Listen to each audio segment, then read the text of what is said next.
Hallo liebe Naturfreunde, wie sicherlich viele von euch habe auch ich die herrlichen sommerlichen Tage genossen und dafür genutzt, um sehr früh in meinen Lieblingswald zu gehen, um zum einen meinen tierischen Freunden noch in der morgendlichen Kühle Leckereien geben zu können, aber zum anderen liebe ich es sehr, vor Ort zu sein und genieße es, wenn die Strahlen der aufgehenden Sonne sich ihren Weg durch das Blattwerk der Bäume brechen.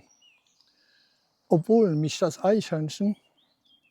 Muggel 1 in diesen Morgenstunde immer besucht hat, möchte ich das heutige Video nicht dem Eichhörnchen, sondern einem Buntspecht widmen.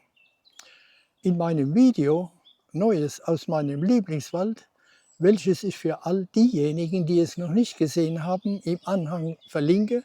berichte ich darüber, wie ein Mittelspecht all seine Angst vor mir Mensch abgelegt hat und in tiefem Vertrauen ganz nah zu mir gekommen ist. Bei dem hier in diesem Video gezeigten männlichen Buntspecht ist das Vertrauen natürlich noch nicht so vorhanden wie bei dem Mittelspecht, aber es war trotzdem ein schönes und sehr, sehr erfreuliches Erlebnis, dass er über all die Tage sich immer in meiner Nähe aufgehalten hat. Nun, liebe Naturfreunde, wünsche ich euch viel Freude beim Betrachten des Videos und sende euch herzlichste Grüße, euer Naturfreund Hardy.